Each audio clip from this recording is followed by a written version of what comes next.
అంటే మీరు ఆదేశిస్తే సిబిఐ ద్వారా ఎంక్వైరీ చేస్తామంటారు కదా మీరు. అరే ఇప్పుడు కేంద్రంలో ఉన్నది ఎవరండి? బీజేపీ కదా. రాష్ట్రంలో ఉన్నది ఎవరు? అధికారంలో కాంగ్రెస్ కదా. సాక్ష్యాధారాలతో ప్రెస్ మీట్ పెట్టింది హరీష్ అన్ననే కదా. మీకు కావాలంటే మేము ఇస్తామని కూడా చెప్పినాం కదా. అది మీ క్రెడిట్ కాదంట, ఏబిఎన్ క్రెడిట్ అంట. అది ఏంటండి? అది మీ క్రెడిట్ కాదు, నైని బొగ్గును బయట పెట్టింది ఏబిఎన్ వాళ్ళంట కదా. ఎవరండి చెప్పిండు? వాళ్ళే మా క్రెడిట్ ని బీఆర్ఎస్ వాళ్ళు సొంతం చేసుకుంటుంది, తప్పు కాదని చెప్పేసి. ఎవరి క్రెడిట్? ఆంధ్రజ్యోతి అనేది ఎవరి ప్రోద్బలంతో నడుస్తున్నది, ఎవరి హ్యాండ్ వర్ లో నడుస్తున్నది, ఎవరి కనుసన్నలు నడుస్తున్నది అన్నది తెలియదా మనకి?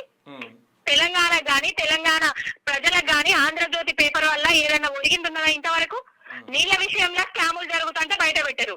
నీళ్లు గోదావరి నీళ్లు బడకచెర్లకు పంపించినా, కృష్ణా జలాలను అది పోలవరంకి పంపించినా కూడా దాని గురించి మాట్లాడారు. ఏదన్నంటే మేమున్నామనేసి కేసీఆర్ గారి మీద, కేటీఆర్ గారి మీద, హరీష్ అన్న మీద లేనిపోని వార్తలు వేసుకుంటే కాలక్షేపం చేస్తారు. ఏదన్నంటే బీఆర్ఎస్ నాయకులు బయట పెట్టిన స్కామ్లు వీళ్ళు ఎట్లా బయట పెట్టింది అంటారండి? మీకు తెలియదా?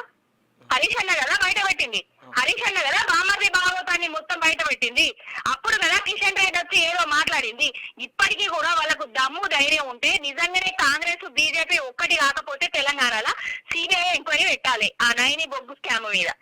వాళ్ళంతా రెండు పార్టీలు కలిసి కేసీఆర్ గారిని, తెలంగాణ బీఆర్ఎస్ పార్టీని ఖతం చేద్దామని చూస్తున్నారు. అది వాళ్ళ జేజమ్మ తరం కూడా కాదు.